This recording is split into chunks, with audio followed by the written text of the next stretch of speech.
Hi, everybody. Let me take a look at the participants. I can't see any of them, but it's nice to have you here. I'm for this panel on neurodiversity in science fiction and fantasy. My name is Molly Ward, and I'm coming to you from the lands of the Wurundjeri people in Naarm in Melbourne, Australia. And I pay my respects to the elders, past and present, as we live on stolen land. So today, we're really excited to have this talk about neurodiversity in science fiction fantasy. And I think that this is, science fiction fantasy is so interwoven with neurodiversity in so many ways. And so I'm going to get everybody to introduce themselves. I'll go first because I'm already talking. My name is Molly Jane Ward. I'm a writer. I have a book series called the Orphan Coop series. I also write memoir under the name Mia Walsh, and you can find me nowhere really. I'm taking a break from the internet at the moment. So, Malcolm, can you introduce yourself? Oh, hi. Yes, I'm Malcolm Schmitz. I'm an autistic writer from the Midwestern United States. I've published a couple of short stories in cross genres, Swords and Sorcery magazine, and Fusion Fragment, and I write books for Alexi? middle grade. Sorry. Oh. Yeah, hi, I'm Alexi Collier. I also am in the Midwest. I live across the street from Chicago. And I write I write fiction all lengths, but I have sold a number of short stories, flash fiction online. My first sale was, our first professional sale was to Cicada, which is no longer with us, sadly. And I have a story coming out in daily science fiction sometime in the near future. Seth? Hi, I am Seth. I'm in New Zealand. I live in Tamaki Makaurau, Auckland. I do a lot of things. I'm a writer, editor, narrative designer, and podcaster, largely. For fiction writing, apart from games, I have a novel, I guess, called Tourist, which exists and got me as like a Sir Julius Vogel finalist. I'm currently working on a novel called Space Jumpers because I'm bad at names. And if you want to see any of my games work, I recently did work for Before We Leave and editing for This Too Shall Pass. And Sarah, can you introduce yourself to us? Yeah, my name's Sarah Terentiev. I'm speaking to you from Texas, and I have a short story in the Silk and Steel anthology, my first sale, and then I'm working on an epic fantasy novel. I have ADHD and depression, and yeah, I'm really excited to be talking about this topic. Oh yeah, I should probably say, yeah, I'm on the spectrum and also ADHD. I got the little brains things happening. You and me both. Because I have ADHD, I forgot to mention. Same, yeah. I also guess I have bipolar. That's also a thing. Don't worry about it. Oh my God, me too. I think that's almost a thing, honestly, is they all go together. The trifecta. And this goes into my first, the first topic that we should talk about, which is, I guess, defining what we mean by neurodiversity, because the title can have a narrow definition, so with ADHD and autism spectrum, but all brains that function in a way that's different to what's considered normal could be defined as neurodiverse. Thoughts? Question mark. So Alexi, can we start with you? Yeah, I feel like, I mean, I guess for the purposes of the panel, we want to maybe sort of define things, but because I feel like it's kind of a self-identifier, something that you kind of realize that you are, I don't fit in with, sort of the neurotypical, blanket or whatever, so I must be over here, or all over here. But yeah, I would say it's probably broader than that. Something my wife mentioned to me when I was trying to brainstorm answers to various questions that were coming tonight was synesthesia, Actually, she's talking about a specific character from a specific book. We can go into that later if we get to that subject. But that's another one that's like, obviously, your brain works fundamentally differently from a neurotypical person. So I would think that would fall under the umbrella too. So I have a similar thing. Like I don't really believe in pathologizing all behaviors. I think that can be really dangerous. And I'm super not suspicious in like a QAnon suspicious way, but like generally suspicious of diagnoses as they're so inherently problematic, because diagnoses change over time. I've been diagnosed with 10 million things. And as medical information is updated and, they're racially and socially biased, and diagnoses are often only accessible to people who have the money to see the specialists. So I'm self-identifying. I think like it's a really complicated thing, but at the same time, we do have to think about access and things like that. So, Seth, did you have any thoughts on this subject? Yes, I did. Because neurodiversity as a concept largely came from like autism area of pushing for acceptance that we're not bad, we don't have to be changed or cured or anything. So I know a lot of people kind of view it as just being from there, but it is on its own like what is the word I want? A positive self-identifier of knowing that you're different, but knowing that it's a good thing and it's an okay thing. And you also, even if you are like on the spectrum or have ADHD or something, you don't necessarily have to identify as it either. Like it's a choice. For sure. Sarah, do you have thoughts? Yeah, I agree with everything that's been said. The one thing I wanted to add to was you can be neurotypical and then become neurodiverse. Examples: PTSD, depression, brain damage, that kind of thing. You can also become neurodiverse, like with a life event that gives you depression, and then you have treatment and you heal over time, and then you're no longer neurodiverse. Like, so it's fluid, and I think a lot of people, when they become neurodiverse, a lot of the problems they encountered is they haven't had to have accommodations before or think about it this way before. So it's definitely a gray. There's not, yeah. Malcolm? The one thing that I want to add here that I didn't hear anybody mention, and I have a lot of weird thoughts about this that I don't know how well I can form,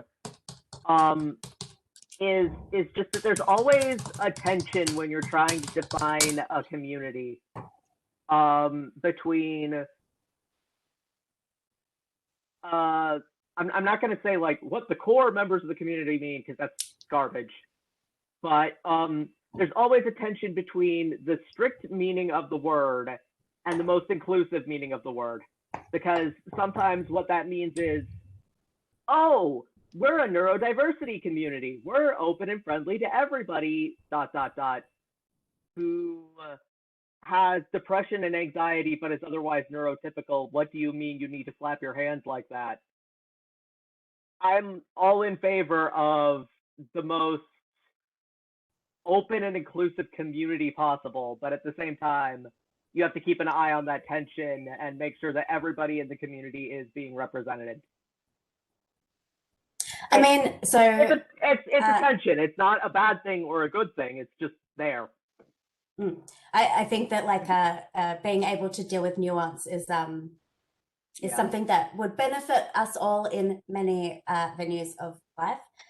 So what Sarah was saying about access and accommodations sort of feeds into the next sort of topic that we wanted to talk about.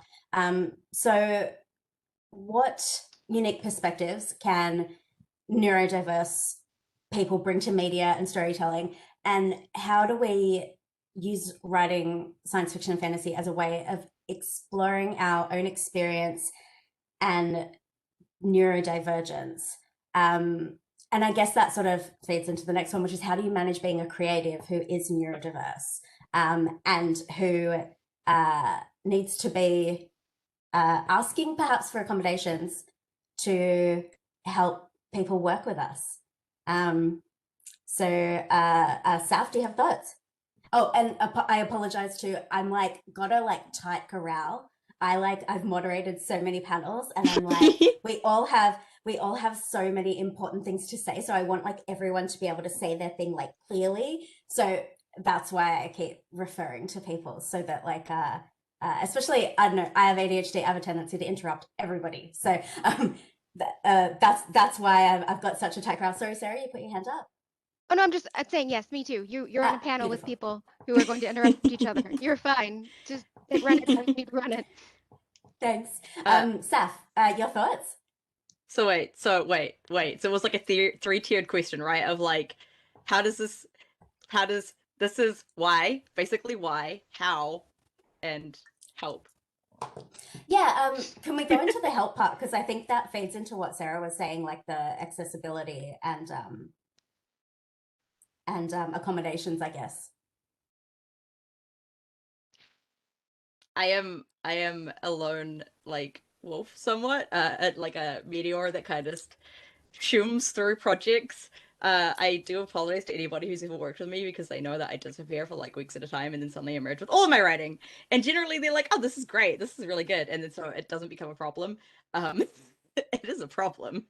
But when you work with people with like autism or ADHD, any kind of executive dysfunction disorder, like there has to be that space for acceptance, and still holding people obviously accountable for how they act when you're working with them, because you got to be professional. I think a large thing you can do is build in extended like deadlines, so you give deadlines earlier than they're actually needed, so there's space built in for flexibility. Is what a lot of the projects I work on have started doing, which has been great, not just for me but for other people as well. Sarah, can you speak to that? I'm going to have a little bit of an unpopular opinion, and I know it. So let me preface this by saying I am very privileged with my ADHD. I can mask a lot of it. It's exhausting to mask, but I can figure out workarounds, and I take medication, and so I can mask. And so, but I do understand that is a huge privilege. I think that the publishing industry, if we're talking about publishing, takes a long time to change, like a long time. And we do need to change it. We do need to make it more inclusive for everyone, right? Not just neurodiverse, but in general. And I think that while we're working on that, though, I don't have time to wait for other people to accommodate me the way that they should, right? So I have to find workarounds for myself as well as advocating for changes. And that's why we're talking. That's one of the reasons I'm here, is to talk and bring awareness, but I do have to find workarounds too. So that means speaking up for myself and others. I mean, you know, if I'm like if I'm working with the editor and they prefer email, I need them to indicate in the email their emotional state. Like if you just send me the edits, I'm gonna be like, they're mad because there's like 50 million edits here. Like, and meanwhile they're like super happy that, you know, and so I need, it's not professional, I need emojis or an LOL, give me something, right? I mean, it's professional, but you know what I mean? Like Yeah. that kind of accommodation. Or if I don't understand something, I need to be able to go back and say, what did you mean by this? And that's hard. And it's really hard for people, especially people with ADHD or neurodiverse, who have struggled with that for a long time, where people didn't understand why you needed a further explanation or very specific instructions. And so that's something that I have to struggle with, and it's something that I hope changes. Yeah, so I recently released a book, and aside from sci-fi stuff, and doing more publicity for that than I've ever done before, and asking for accommodations in regards to so always like to have an idea of the questions I was going to be asked, and there was some, I guess, like pushback against that in a case of like, most people are happy to work with it, but also there were a few like, why do you need this? Like, we don't usually do this. And I tried to explain, well, it's because so I don't sound so I don't trail off in the middle of a sentence and forget what I'm talking about. Like, I don't want to sound like I'm unintelligent, so can you please make this concession for me?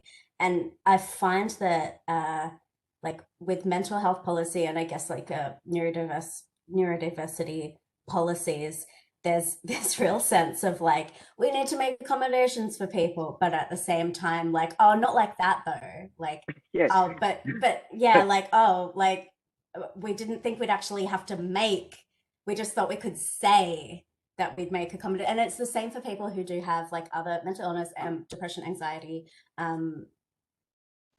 There's a lot of talk about how it's something that we want to make more inclusive for people with all disabilities. But I find that there's like always some issue with why it's not, yeah, like that idea of being professional. What is professional? I don't know. Yeah, Right, yeah.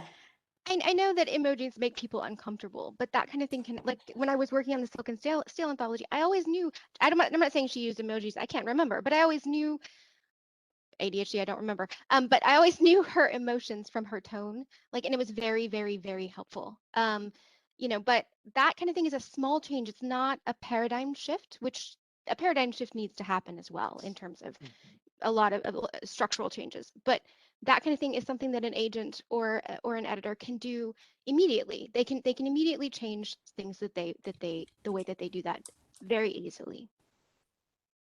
Yeah. Alexi? Oh, sorry. Malcolm, did you have something to say? Oh, I was gonna say on top of that, I can't remember what it's called, but Neil Gaiman once gave a little list of things that you need 2 of the 3 to be successful in any creative field. You need to make the best work you can, you need to get that work on time, and you need to be nice and pleasant to work with. And he said if you have 2 of those 3 things, you'll be fine. Being so neurodiverse that I am criminally incapable of the on-time thing, I found that being really nice and pleasant and upfront about, I need this accommodation, this is why, I know it's a little bit of an ask, but, you know, it does seem to help. It's not like a cure-all, and it does kind of think that you have to be so ironically accommodating, but, you know. Yeah, Alexi, what are your thoughts on accessibility? Yeah, I mean, I think I'm in a similar situation to Sarah, where I can mask a lot, and I'm very privileged to be able to do that. So I think basically what it's come down to, and I haven't had a lot of like hard deadlines to try to you know, to scramble for, but when I do have a deadline, I sort of again have to kind of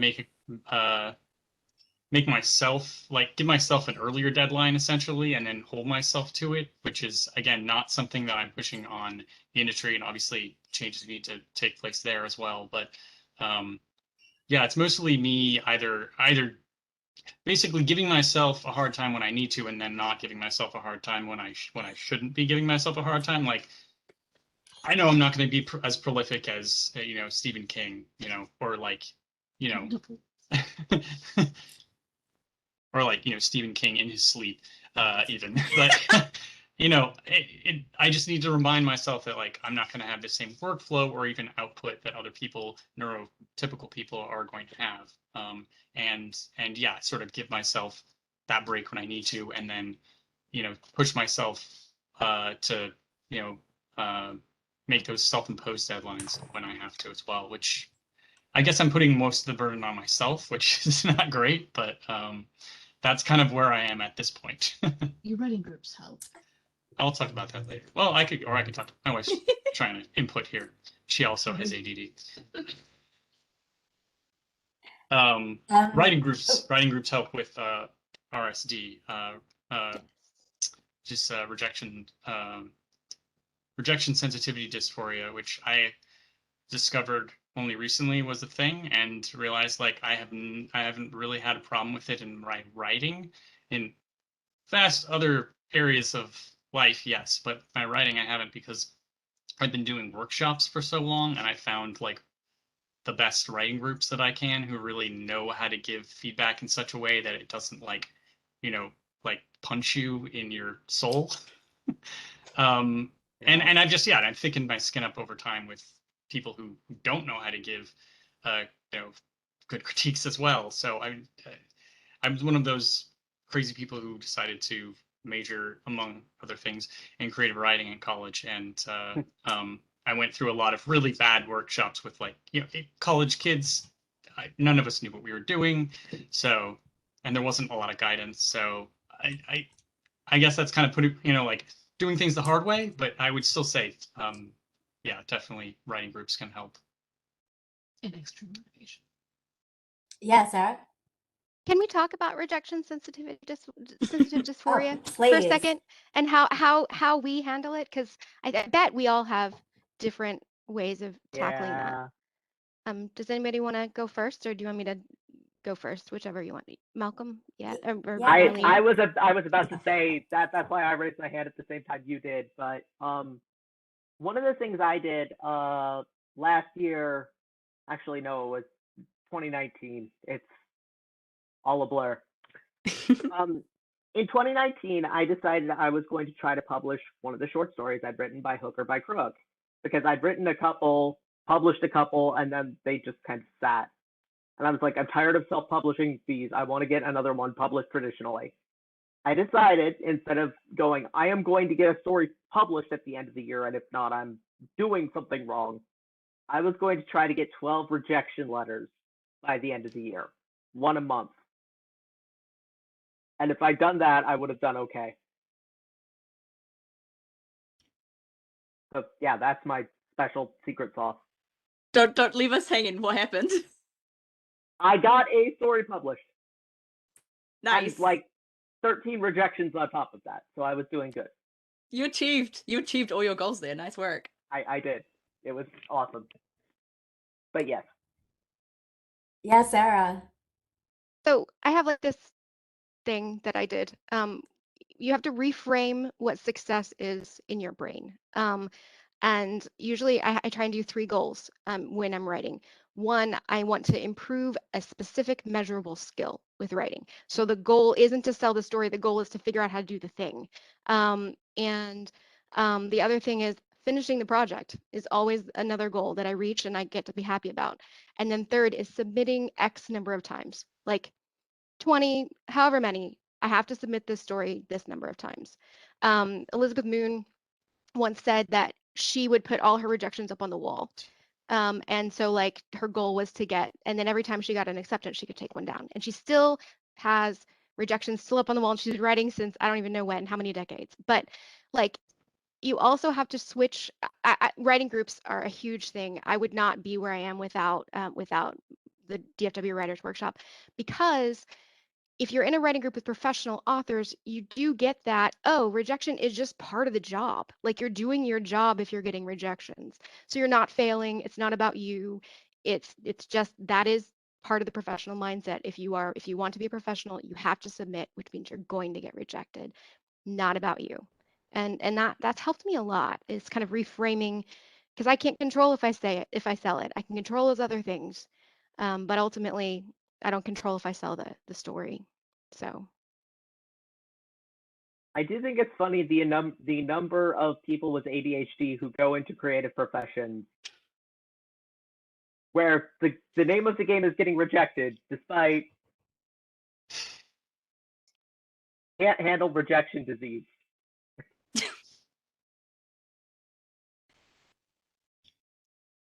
Molly, you're muted. Yeah, you're muted.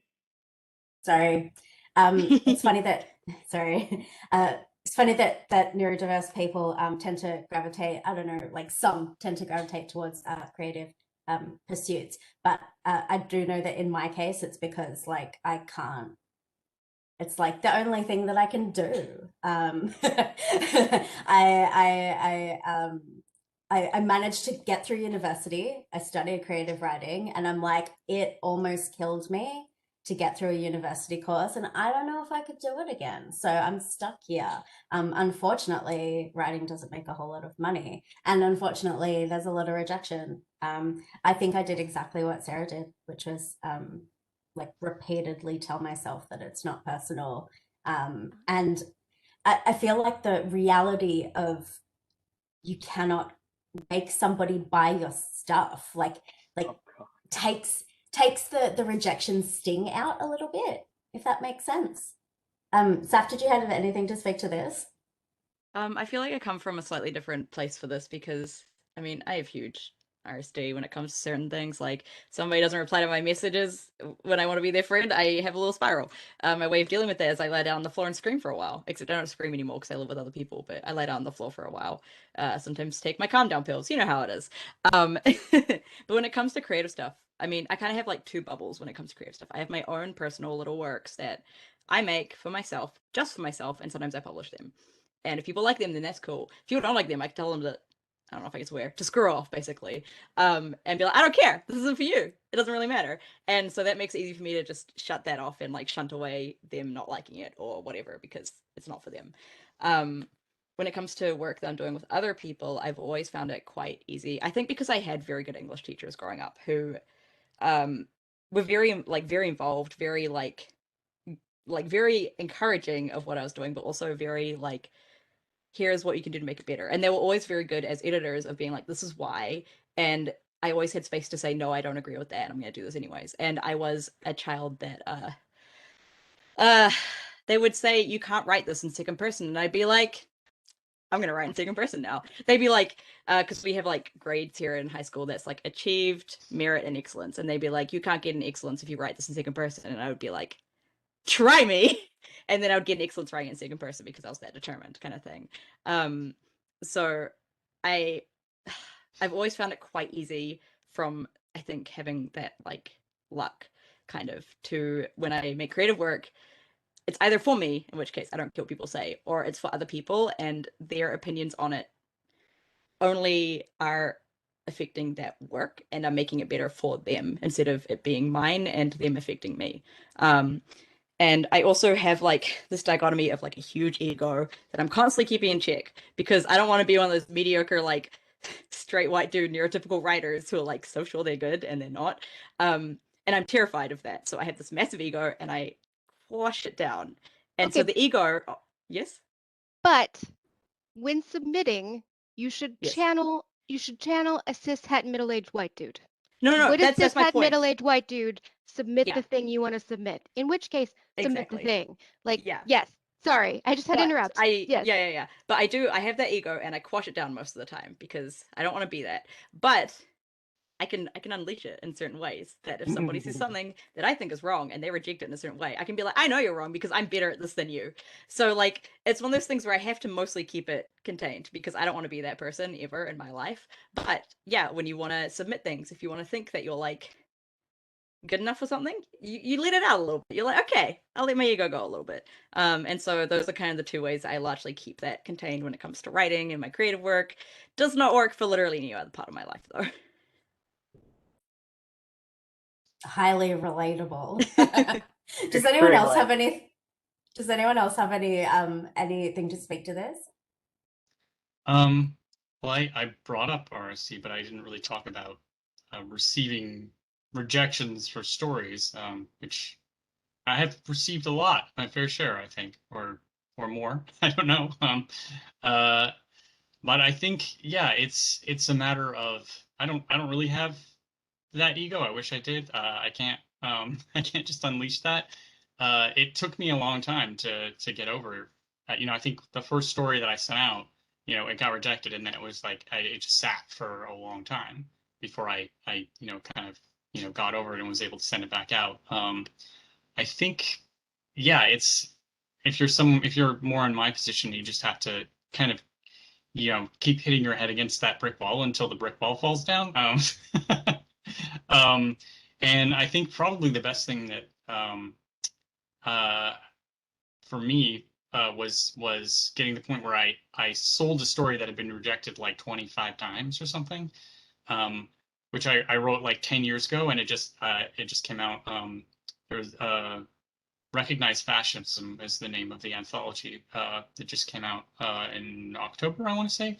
And yeah, the first draft, which is not the same as the draft I actually sold, but that was written in like 2010 or something. And I just believed in that story and I kept sending it out. And not all this, actually none of the stories that I wrote that long ago did I continue to believe in, but that one stuck. And I think that, yeah, it's in some cases, it's a matter of just sort of, yeah, you have to inure yourself to it. And again, like Sarah mentioned, being part of a writing group, you sort of, you have that camaraderie where everybody's getting rejected. You're like, oh, it's not just me. It's not like, Neil Clark hates me personally. He's rejecting all these other people who are really good writers. So He's a very nice person. He doesn't hate you he's personally. extremely nice person, and extremely he's nice. yeah, and he's published some great stories. So I didn't mean to pick on Neil Clark. It's just No, he would probably laugh at just- that. So somebody who, Considering that half of us I would love to sell probably wanted something to get to. published in Clark's World since we were like, what, 12? I think he's a And pretty good Since I knew it example. existed. So And look, like, if you're anything like me, I've got my pattern of where I apply, and Clark's World is at the top because they're the quickest. Like, yeah, that's another really yeah. good thing. Right? Yeah, it's make Get sure that one out of the when way. when I send stuff out, my goal is not, I don't make my goal to be accepted. I make my goal to see how fast I can get rejected. And so I pick usually, yeah, Clark's World, although I haven't sent a lot of things to them lately. I'm not sure why. But yeah, I usually I use this mission grinder, and I rank it by, fastest response time. And I usually pick, I mean, I'm a little more discerning now, but my general, trend is to go down the list. Like, especially if I was like, I have no idea who's gonna publish this. I'm just gonna start at the top and climb way down. Does anybody else have that problem with the Moksha tracker, where it's like you just keep refreshing it and refreshing it and refreshing it because you're I think- hyperfixating? Yeah, I feel like But even look- neurotypical people have that problem. Yeah. I don't know, maybe not, but it seems like it's definitely a thing. Yeah, I've one had thing a I've learned lot- from one thing I've learned from game development is fail fast and fail hard, and I live by that rule in all aspects of my life now. Sarah, what were you going to say? I was just gonna say I have an alarm in my phone on when I'm allowed to check back on things. So that like, and because time blindness is a thing, right? There's either now or not now, and I don't know how long ago not now was. So, so I have an alarm that just goes off, and so I'm allowed to go back and check that kind of thing then, but not before then, because otherwise I'll drive myself absolutely insane. So Yeah, you're not abusing that privilege for yourself. man, it's bad. So I guess going back to, I should have separated that into two questions. So I will go back to what unique perspectives can neurodiverse people bring to media and storytelling, and how do we use science fiction and fantasy in particular to explore our own experience? Malcolm, did you want to speak on that first? Oh, sure. I was going to say something, and then everything I was going to say fell out of my head, though. So maybe move to somebody else, and I'll try to remember. Sure, Alexi. Yeah, I think I made a note about this, which was, I don't know, this isn't actually unique per se to neurodiverse individuals, but one of the things that is kind of unique to science fiction and fantasy is that you have an audience who are kind of they're more likely to, accept things that are very different from their normal everyday experience. And so if you write a character who is neurodiverse, they're like, that can be just, a part of one of the litany of other things that, like magic or lasers or whatever, that they are suspending their disbelief for anyway. And I feel like it makes it, I guess, easier for us to put our perspectives in. And like I said, that's not actually, I don't think that's unique, because obviously, like queer perspectives and, diverse people from diverse backgrounds, obviously, are, I feel like, doing that as well, with, a lot of great success. But it is something that I feel like is kind of unique to science fiction and fantasy. So yeah. For sure. Seth? Yes. can I talk to this a bit about from like how I approach it as well? Please do. Okay, cool. So I mean, I grew up reading science fiction.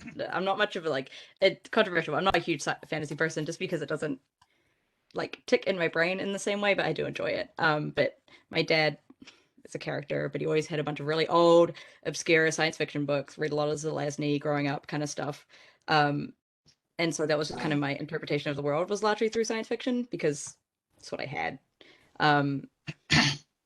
But science fiction, like you said, is like a place where people will like not expect certain things to be the same way. They'll accept like strangeness. Like, I mean, there's dragons in fantasy. Like, you can have people who are a little bit like neurodiverse. It's fine. And like one thing personally for me is I am obsessed with robots and AI. I love them so much. I think largely because as growing up, I identify with them a lot more than I did with actual people because intended or not, they are largely written neurodiverse, which can in itself be an issue, but also for me is a way that I like to explore my own neurodiversities and other things like queerness and stuff, is largely through AIs. And because they do have kind of like a blank canvas largely, they are not expected to act like humans at all. In fact, when they act like humans, that's weird. That is weird. And so they're a really good canvas to like personally push my own issues onto. I'm like, yeah, okay, that's easy. Like if I'm struggling with a thing in Australia, I'm like, I'll make them a robot, and then that fixes it usually. I've done that so many times. Because it's just it's easy. They think differently a lot of the time. Like I'm quite a literal thinker, which means that like the idea of computers, it clicks with something in my brain. And of course there's issues with like pushing like in fantasy and science fiction, pushing these things onto like mental illness onto like elves or like magic users or AI or aliens and stuff, because that is an issue. And I think there's always that balance between people doing it because, you know, it's the given thing to do. It's the easy thing to do. It's already got those tropes, and also people using it for their own self-exploratory reasons. Which is something that I clearly do not have an answer to, but it's something that is always something to be kept in mind. But I personally love to make AI that are neurodiverse. I mean, inherently every character I write is neurodiverse because I don't know how neurotypical people think anyways. So yeah. Sorry. I was gonna say something similar along those lines in that I guess one of the first things that I released was my novella Orphan Coop, and it's written in first person, and so I didn't even like realize I was writing a neurodiverse type thinker because I was just like writing from my own voice, which comes from a neurodiverse perspective. So it's just it's inherent to what I do, and so a lot of the time people kind of or I guess I'm probably projecting there. I think I've had like one or two people say that my characters can seem like very basic and very like this and this and this, but like that's how, you know, I perceive the world in like little boxed sections. So Malcolm, did you want to say something? That reminded me of what I was going to say, so thank you for that. Yeah, Cool. yeah. Can I quickly, before you do that, can I quickly jump in with Please, something? please finish. Please finish what you were going to say first. Okay, cool. Just a funny thing, based off what you were saying, Molly, is that I relatively recently went through my autism diagnosis. It hasn't actually quite finished off because COVID happened and everything, but it was basically the point.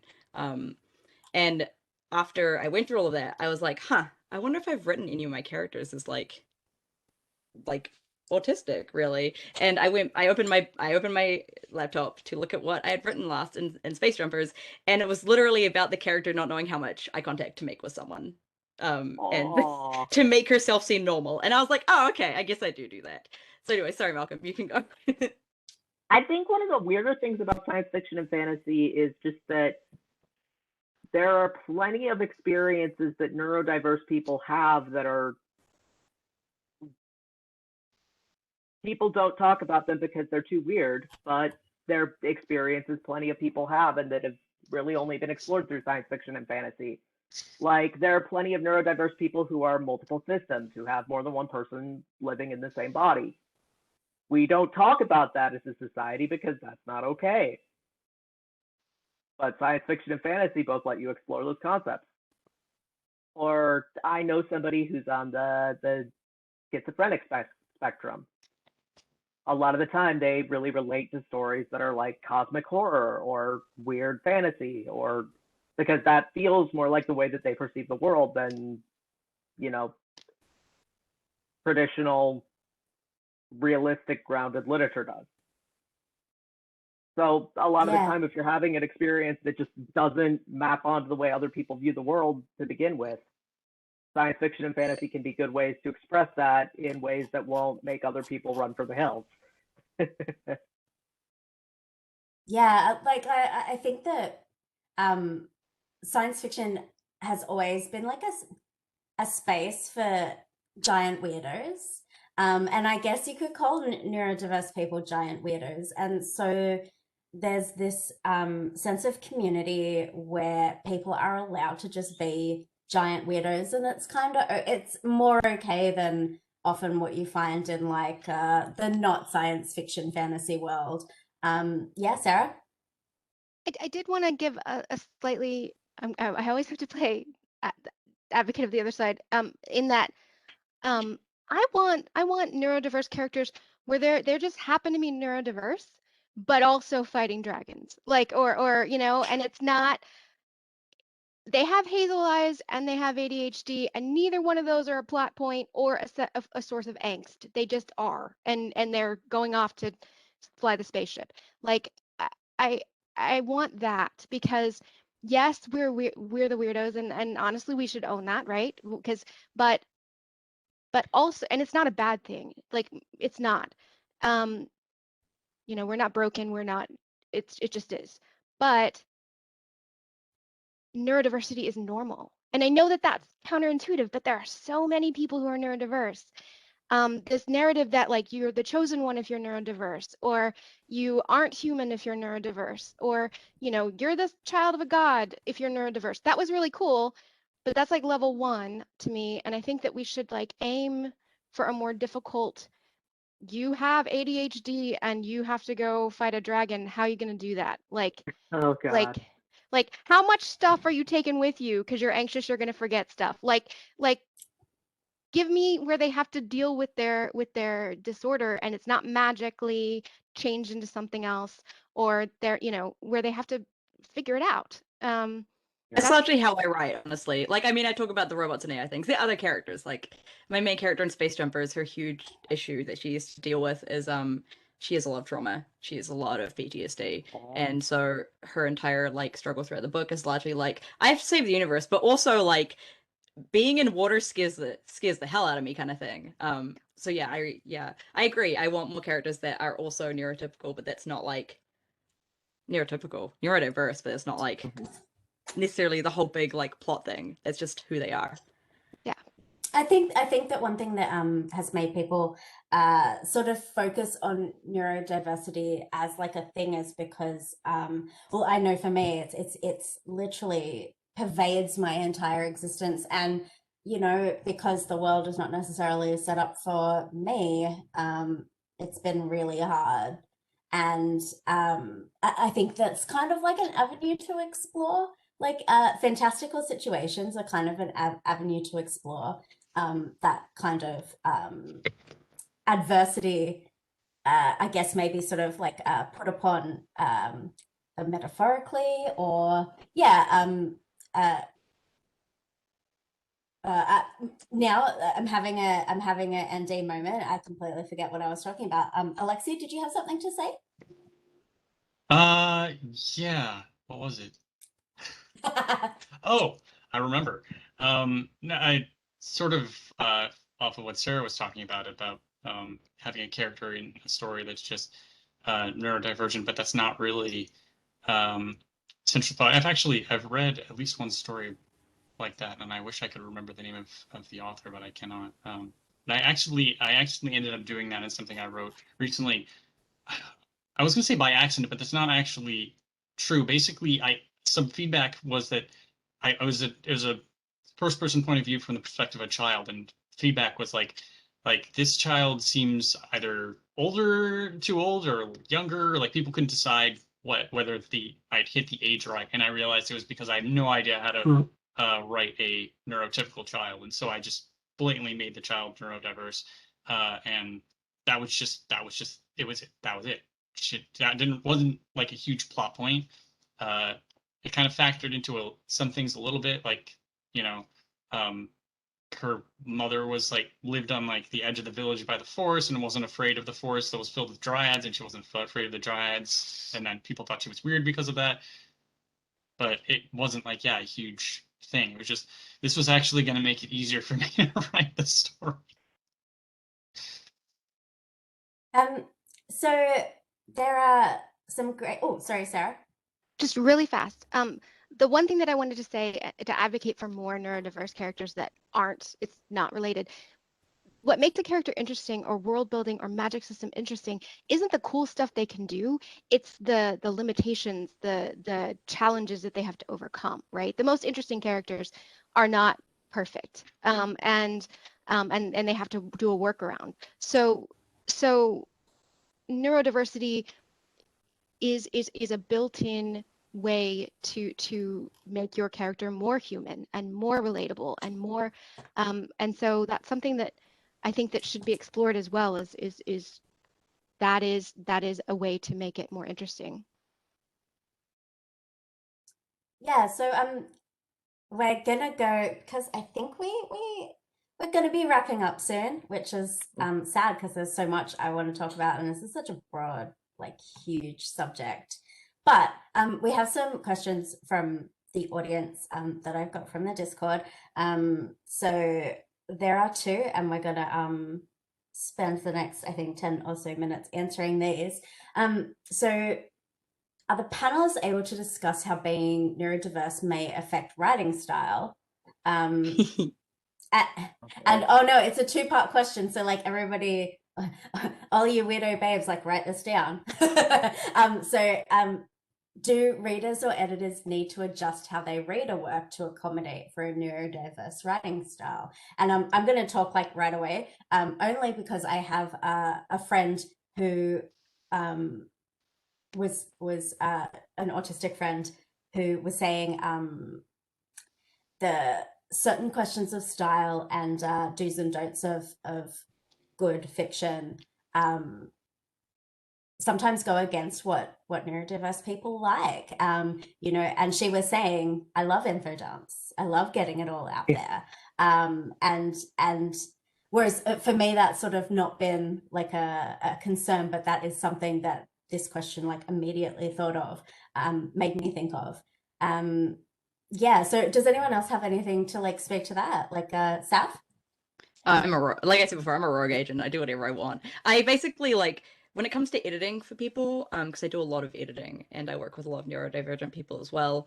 Okay, actually, there's another part for that. I'm a sponge. I'm a total writing sponge. If I read someone's like book, I will start writing in that style. It's very annoying because I will read like the Broken Earth trilogy and then I'll start writing in second person without realizing it, kind of thing. So I find it, because of that and because I've like spent a lot of time with it, I find it quite easy to get into the headspace of other writing.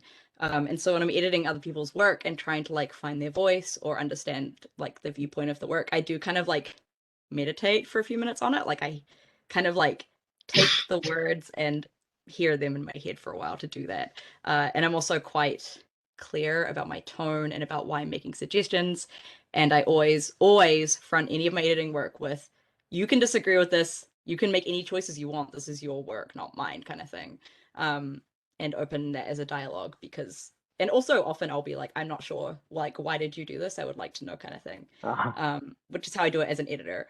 From a writing point of view, being neurodiverse has definitely affected my style. I very much gravitate towards like bluntness. I struggle with like adding layers to writing. Well, not layers to social interactions in writing.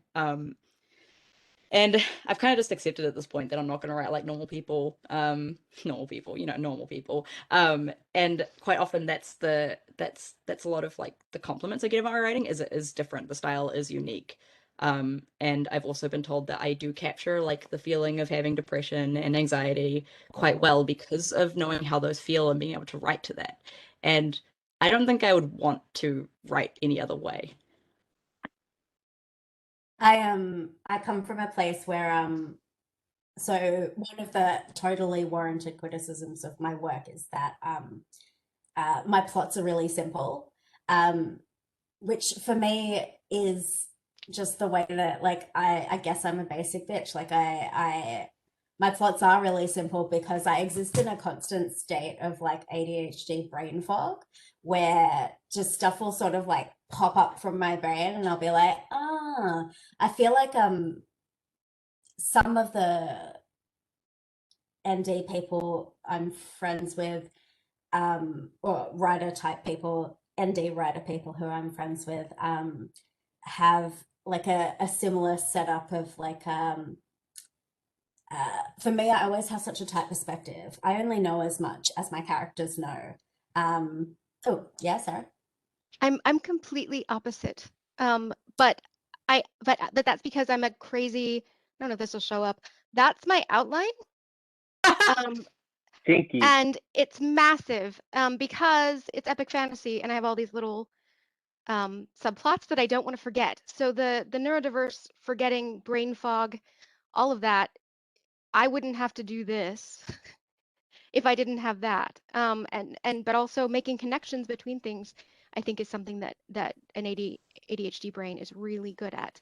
Whether or not you plot or you explore, right, pants, whatever you want to call it, like your brain is doing it the whole time. I took a course, like I went to the University of Kansas. I was there for a month doing a novel course with Kij Johnson and Barbara Webb. And we specifically to learn how to plot a novel with this specific project, and I still can't do it. So, Malcolm, what were you going to say? Yeah. I do think that one of the places that my neurodiversity has helped my writing as opposed to hinder it is that I've decided, at least for the foreseeable future, to focus on middle grade fiction, kid lit. And it honestly does help having ADHD and, you know, some of the problems with adding layers that Seth mentioned, because kids do not want to wait through a bunch of what presumably you might see as social interactions where nothing is happening but subtle telegraphing. So it genuinely does help just writing to what my audience is expecting. Alexi, do you have like specifics on how your neurodiversity affects writing style, or what it's like to work with editors in regards to maybe not understanding a perspective? I mean, I tend to write in different styles depending on the story. And I mean, like I said, there was that recent thing with the writing from the perspective of a child and realizing that people's estimation of the age was all over the place because the child, I don't know what a neurotypical child sounds like in their head. That's probably the only thing that's coming to mind. I think for the most part, I mean, I try to put myself in the shoes of my protagonist whenever I write. I'm a very sort of like empathetic writer. Like I try to step outside of my own head and into the head of whoever it is. And maybe that means that all of my characters are in fact on some level neurodiverse. I don't know. I hadn't thought that much, but whatever style I'm writing, I'm trying to capture the voice of that character, more so obviously in first person than if I'm doing like limited third, which is pretty much, those are pretty much the only two ways. I've written second person as well, but one of my favorite stories I've written is in second person, actually, sort of. And yeah, sorry, go ahead. Sorry, I think we're probably about to get cut off because we do have 5 minutes left.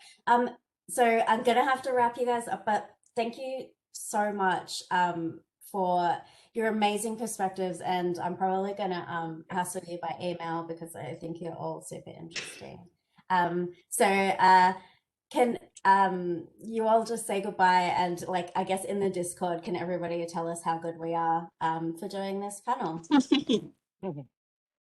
Bye, Thank you very much, everyone. Thank you, everyone. everyone. It's Goodbye. been Thank a you. treasure and a joy. Bye. Thank you. Bye. Bye.